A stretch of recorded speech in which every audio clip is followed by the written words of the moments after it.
આ શબ્દ દેહ વિનાનો હોય એટલે દેહથી પકડાયો નથી, એટલે સુરતાથી સાંભળવું અને લક્ષમાં લેવું. વાતો સાંભળતા હોય પણ આપણે સમજતા ન હોય, એટલે બને એટલી સમજવાની કોશિશ કરવી. શબદ બિન સુરતા આંધળે કહો ક્યાં જાય, દુવાર પોતાનું ભાળે નહીં તો ઘરોઘર ભટકાય. એમ પોતે અનુભવમાં ન આવતું હોય વસ્તુ તો બરોબર ફીટ ન બેસે, એટલે બધાને બરોબર સમજવાનું. બધા 100 શાસ્ત્ર 18 પુરાણ આ 4 વેદ બધું લખ્યું છે ગુરુગમથી લખાણેલું છે, અને ગુરુગમ વિના ઉઘડે નહીં. ગુરુગમ કેરી કૂચી કરલે કટે મોહના તાળા, આ મોહના તાળા દૂર કરો તો ઘટ ભીતર રંજવાળા, સંતો ફેરવો નામની માળા. ગુરુ વિના કૂચી ન મળે. જે દરવાજો ખોલવાનો છે એ દરવાજો 10મો દ્વાર ગુરુગમ વિના ન ખોલે. એટલે લાખા લાવો રે કૂચીને તાળા ખોલ્યા હતા કે કૂચી તો મારા ગુરુજીની પાસે, ગુરુજી આવે તો તાળા ઉઘડે.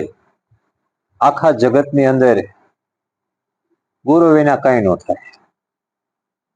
ગુરુ હોય તો નિહાળે ભણવા જતો હોય તો ડોક્ટર બની શકે, ઇન્સ્પેક્ટર બની શકે, જજ બની શકે, કોઈ પણ બની શકે, પણ ભણે નહીં કઈ ન બની શકે. કદાચ ગમે એટલી વાતડાયો માણા હોય, રામાયણ ની વાતો કરતો હોય, મહાભારત ની વાતો કરતો, પણ એનું કઈ થાય નહીં. સદગુરુ સાહેબે સહી કરી તાર પ્રેમ જ્યોત પ્રકાશી, અખંડ જાપ આયો આતમરો કટી કાળકી. આશી મારા સદગુરુ સાહેબે સહી કરી. જેમ 2000 ની નોટ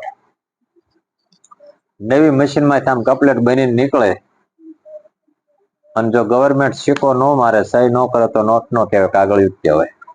એમાં મનુષ્યનો દેહ જન્મ લીધા પછી 2000 ની નોટ ને અણમોલ કિંમતી આ નોટ અહીં આવીને જો સદગુરુ સિક્કો ન મારે તો આ નોટ નું કઈ કિંમત નહીં.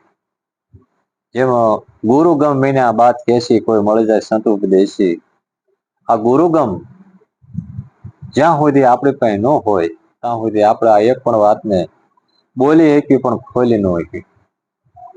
આ બોલને ખોલવાનું હોય તો ખોલવો હોય તો સંસારની વાતો આપણે ખુલે, પણ પરમાત્માની વાતો ન ખુલે, કેમ કે ત્યાં ચાવીની જરૂર પડે. તાળું હોય એની અંદર કળું હોય. આપણે કળવી નહીં તો શું કરવાનું? એ ચાવીથી જ આપણે કળી શકીએ. જેમાં ફૂલ હોય, ફૂલની પાસે પાંખડી કહેવાય. ફૂલ હોય